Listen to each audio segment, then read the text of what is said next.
I'm Tom Baker, this is Chasing Cars. We're at SeaWorld for the reveal of the Australian-spec of the BYD Dolphin. Whereas the Dolphin, well, there's a rave happening next to the car. There is a smoke machine in the car, difficult for a walk around, so I sent my videographer in instead. So here's the Dolphin in all its glory being unveiled for us here in Australia. This car has been a long time in the making for Australia. I actually did a walk around in BYD's Sydney showroom like 18 months ago. So it's nice that the vehicle will be arriving in September or October this year, at least in 2 of the 3 available trims. But I'll get to the trim grades and the prices in just a second.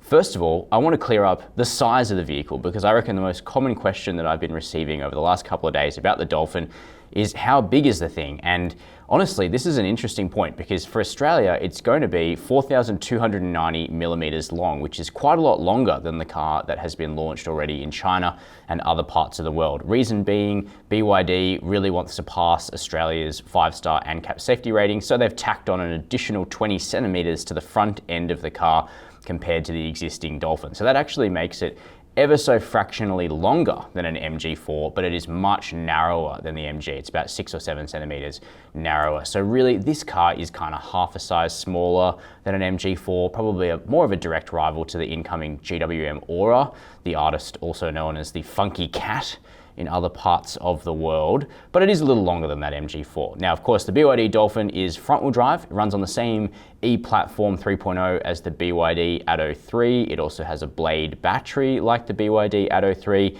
and 2 battery sizes will be available in Australia as we predicted yesterday.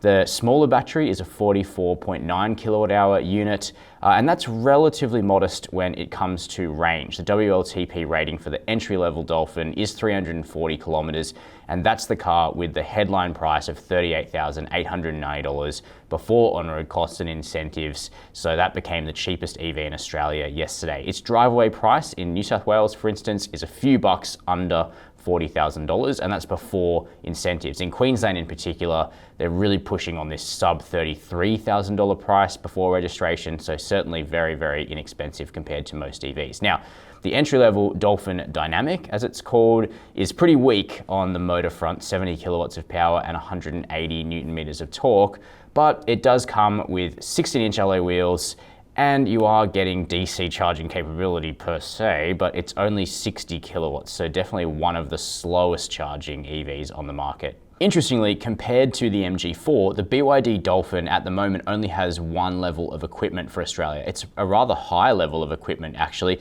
so it might have a smaller battery, less power and slower charging, but it gets more stuff, especially in the cabin. And that starts with a very colourful cabin that will be available in Australia in coral pink, urban grey, surf blue, or sand white, and we're putting some screenshots on the screen now of these different interiors, and I think they really give this car a very, very fun character, especially compared to the pretty grayscale and conservative interior of the MG. Of course, we'll have to check out quality when we get our hands on this car to review, but all BYD Dolphin specifications come with the company's really cool rotating touchscreen that rotates at the touch of a button. They are coming with integrated navigation, wireless phone charging, a 360-degree camera, and power seats both for the driver and the front passenger, and that compares to like manual cloth seats in the base MG4, which is not bad in itself. It's just to let you know that the BYD Dolphin spec is a bit more lavish than what you're going to get on a low-end MG4.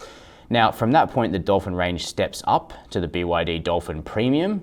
That's $6,000 more. It's $44,890. Now, it might be called Premium, but you're only getting sort of a bigger battery, more power, and a more sophisticated rear suspension, and also bigger wheels, so fair enough. But you're not sort of getting a higher level of interior equipment. So the battery steps up to the 60 kilowatt hour battery that we've already tested in the Atto 3. Of course, this car is smaller and lighter. Interestingly, the WLTP range is only 427 Ks. In the Atto 3, it's 420, so why on earth are they not able to extract more range out of such a smaller car? I don't know.